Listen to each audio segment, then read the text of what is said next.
বেলতলি গ্রামের দক্ষিণ দিকে একটা বড় দিঘির পাশে শ্মশান ঘাট।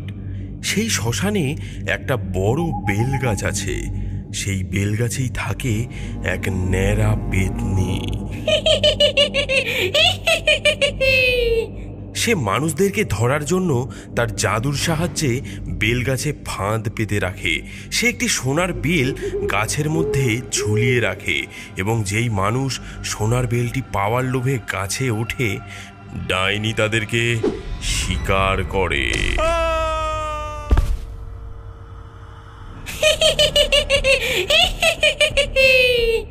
যারা যারা এই সোনার বেলটা চুরি করতে আসবে, আমি তাদের চুলের মুঠি ধরে গাছের ডালে বসে তাদের মাথা ন্যাড়া করে দেব। তারপর ওদের টুটি ছিঁড়ে রক্ত চুষে চুষে খাবো। আহা, খুব মজা হবে। আর খাওয়া হয়ে গেলে গাছের নিচেই ছুঁড়ে ফেলে দেব।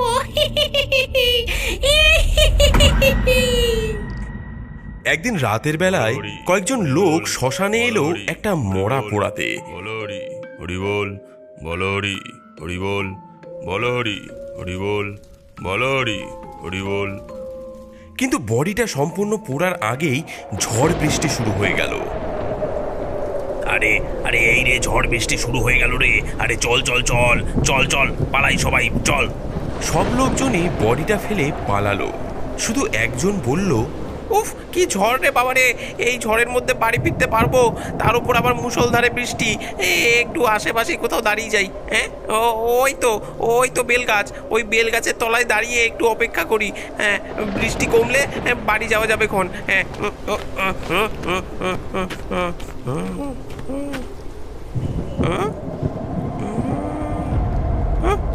ওটা কি রে? হ্যাঁ, বেল গাছটায় একটা বড় সোনার বেল ঝুলছে দেখছি।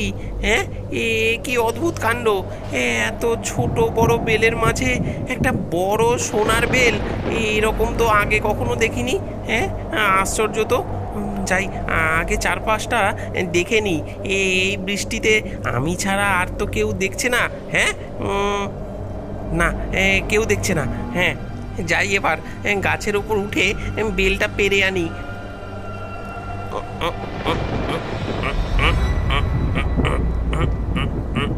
ও, মরা পোড়াতে এসে এত বড় লাভ হবে ভাবতেই পারিনি।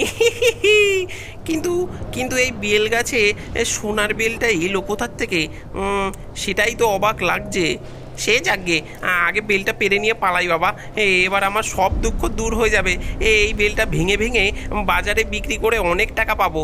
আমি এবার বড়লোক হয়ে যাব। লোকটা যেই গাছের ডালে উঠে সোনার বেলটা ছিঁড়তে গেছে, অমনি পেতনি বলে উঠল, কে রে, বেল চুরি করতে এসেছিস?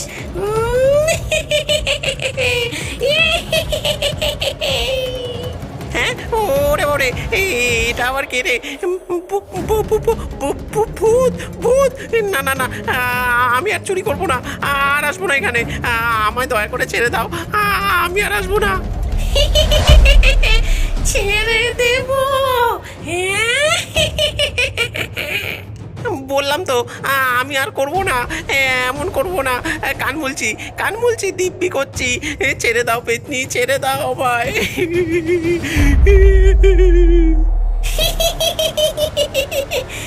আমি তোকে ছাড়বো না।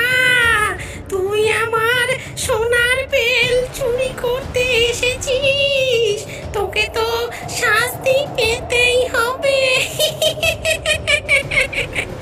ঘেজ ঘেজ করে কাটবো চুল, করবো তোকে ন্যাড়া। অত বেশি নড়িস না, একটু শান্ত হয়ে দাঁড়া।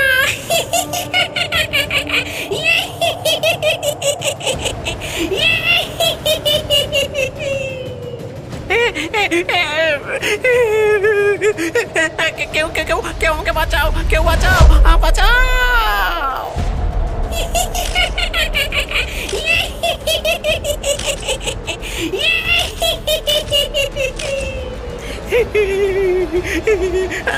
আমায় আমায় এমন ন্যাড়া করলে কেন? ঠিক করেছি, আমাকেও এই রকম করে গ্রামবাসীরা একদিন নেড়া করে দিয়েছিল। আমি তখন মানুষ ছিলাম, আমি একটা বাগানে ঢুকে বেল চুরি করে খেয়েছিলাম, তাই সবাই মিলে আমায় নেড়া করে দিয়েছিল। আমি ওদের পায়ে ধরে কত কেঁদেছিলাম, তবু ওরা শোনেনি।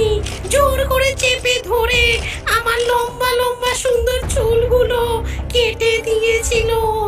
তারপর আমাকে লাঠি দিয়ে মারতে মারতে মেরে ফেলেছিল। তখন থেকে শ্মশানের সামনের ওই বেল গাছটায় আমি থাকি। তাই এখন আমি প্রতিশোধ নিতে চাই, যে আমার এই সোনার বেল চুরি করতে আসে তার আমি টুটি ছিঁড়ে রক্ত খাই।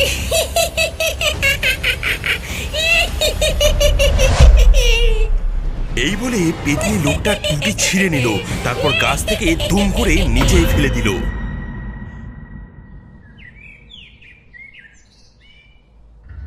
পরদিন সকালে সবাই ভিড় করে দেখল একটা ন্যাড়া লোক গাছের নিচে পড়ে আছে।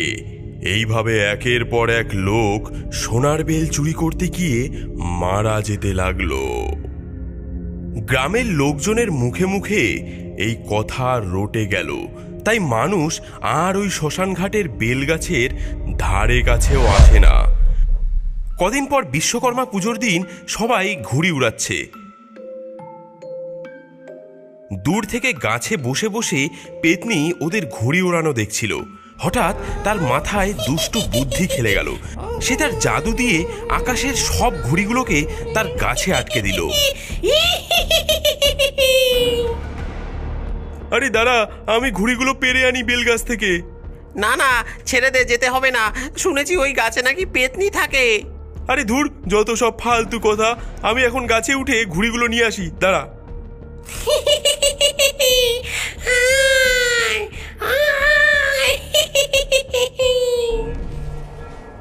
লোকটা বেলগাছের কাছে এসে দেখল অনেকগুলো ঘুড়ি গাছে আটকে আছে এবং সঙ্গে একটা সোনার বেল গাছ থেকে ঝুলছে। লোকটা এই পাশ ওপাশ দেখে নিয়ে গাছে উঠে ঘুড়িগুলো পারল। তারপর সোনার বেলটা যেই পারতে গেছে অমনি পেতনি হি হি করে হেসে উঠল। আরে তুমি এই গাছের উপরে কি করছো? হ্যাঁ, আমি কি করছি? তুই ঘুড়ি নিতে এসে আমার সোনার বেল চুরি করতে এসেছিস? দাঁড়া, দেখাচ্ছি মজা।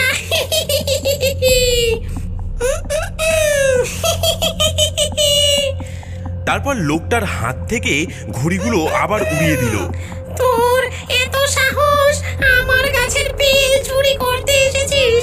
আয় আয়, তোকে এবার নেড়া করে দি।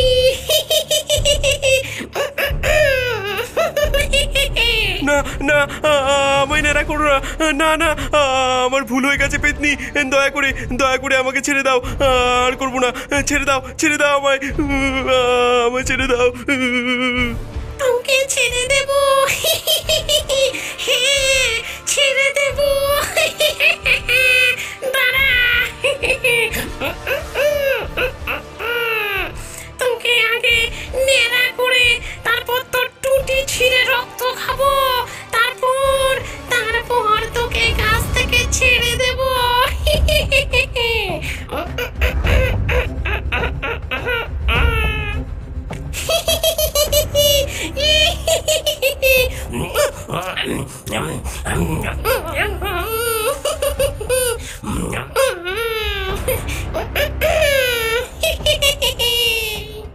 এদিকে ঘুড়ি পাড়তে আসা লোকটার ফিরতে দেরি হচ্ছে দেখে তার বন্ধুরা তাকে খুঁজতে আসলো এবং তারা এসে দেখলো বেলগাছের নিচে তার মৃতদেহ পড়ে রয়েছে।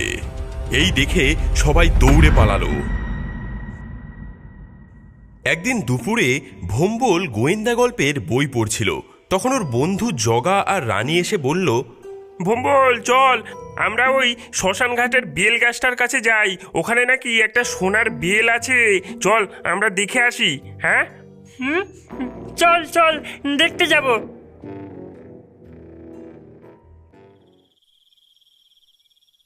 তখন ওরা হাঁটতে হাঁটতে শ্মশানের ধারে ওই গাছের কাছে এলো। দূর থেকে পেতনি ভম্বল আর ওর বন্ধুদেরকে দেখতে পেল। তারপর ভাবলো, যাই ওদের সাথে একটু মজা করে আসি, আজ একটু অন্যরকম ভাবে শিকার ধরবো। তারপর পেতনি একটা লোকের রূপ ধরে গাছের একটু দূরে বসে থাকলো। হাঁটতে হাঁটতে তিনজন গাছের কাছে এলো। কই রে, কোথায় সোনার বেল? সবই তো একই রকম বেল দেখছি। ভম্বল আর ওর বন্ধুদের কথা শুনতে পেয়ে ওই লোকটা বলল, আরে ও খোকা, আরে ও খোকা খুকি, তোমরা এখানে কি করছো?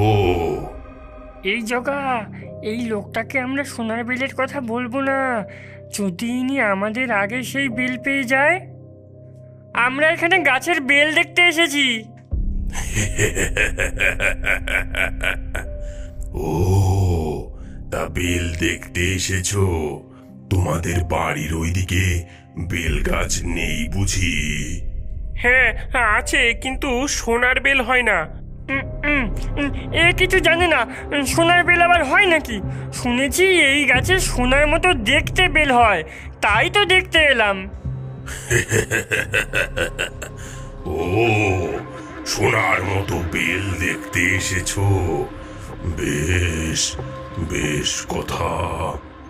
এই গাছে কে থাকে জানো?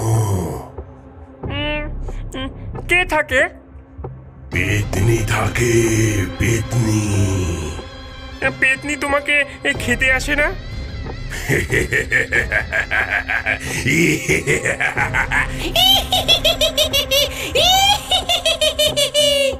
লোকটার এমন ভয়ঙ্কর হাসি শুনে ওরা তিনজনেই সেখান থেকে ভয়ে পালিয়ে যেতে লাগলো। তখন সেই পেতনি লোকটার খোলস ছেড়ে একটা বড় বেল হয়ে গেল এবং সেই বেলটা গড়াতে গড়াতে তিনজনের পেছনে যেতে লাগলো। ওদের ওভারটেক করার জন্য বেলটা মাঝে মাঝে উড়ে উড়ে যেতে লাগলো। তারপর ভম্বলদের থেকে এগিয়ে গেল। দেখ দেখ, ওই বেলটা কেমন গড়িয়ে গড়িয়ে যাচ্ছে, দেখ। ওই গাছটা থেকে ছিঁড়ে পড়ে গেছে বলে মনে হয়। তাড়াতাড়ি পালা। হ্যাঁ রে, ঠিক বলেছিস। কেমন কেমন ফুটবলের মতন সাইজ, তাই না? এই চল, এটাকে আমরা মাঠে নিয়ে গিয়ে খেলি। হ্যাঁ না না, ওটা ফাটিয়ে আমরা খাবো। চল। হ্যাঁ, আজ আমরা বেলের শরবত খাবো। কি মজা, কি মজা। কিংবা এটা দিয়ে আমরা ফুটবল খেলবো। এই বলে তারা এগিয়ে যায় বেলটা তুলবে বলে, কিন্তু তারা সেটি তুলতে পারে না। ওরে বাবা, খুব ভারী রে, তোলা যাচ্ছে না। জগারে, হেল্প কর। আরে পারছি না রে। এদিকে পেতনি তো বেলের ভেতরে বসে ভালোই মজা পায়।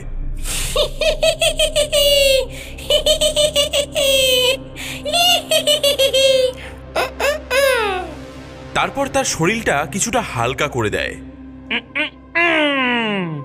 দেখ আমার কত শক্তি।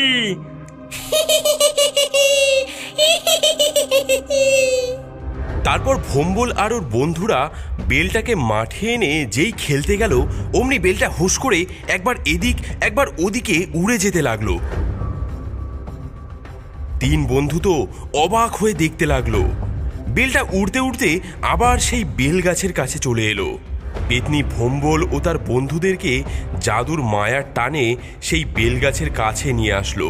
তখন সন্ধে হয়ে এসেছে। পেতনি মনে মনে ভাবলো, এইবার সোনার বেলটা ঝুলিয়ে দেই। ওরা যে এটা চুরি করতে আসবে, তখনই আমি ওদের টেনে তুলে গাছের ডালে বসিয়ে নেড়া করে দেব। তারপর টুটি ছিঁড়ে রক্ত চুষে খাবো। ঠিক সেই সময় কয়েকজন শ্মশানে মরা পোড়াতে এসেছিল। তাদের মধ্যে 2-3 জন ভোম্বলের বাবার বন্ধু। তারা ভোম্বলকে এই সন্ধেবেলায় শ্মশানে দেখে ধমক দিয়ে বললেন, এই তোরা সন্ধ্যাবেলা শ্মশানের সামনে কি করছিস? যা এখনই বাড়ি যা। ধমক শুনে ভোম্বল আর ওর বন্ধুদের সম্মতি ফিরল। তখন তারা দেখল সত্যি তো তারা এই সন্ধেবেলায় এই শ্মশানে চলে এসেছে। ওরে এই গাছে পেতনি থাকে তো, চল চল পালাই। 3 জন তখন খুব জোরে দৌড়াতে লাগলো। পেতনি তখন বলতে লাগলো, তোদের আমি পালাতে দেব না, তোরা আমার শিকার। ওরে ওরে দাঁড়া, তোদের রক্ত খাবো আমি। এই বলে পেতনি তার 3টে লম্বা লম্বা হাত বার করে 3 জনাকে টেনে নিয়ে তার সেই বেল গাছের উপরে তুলে নিল।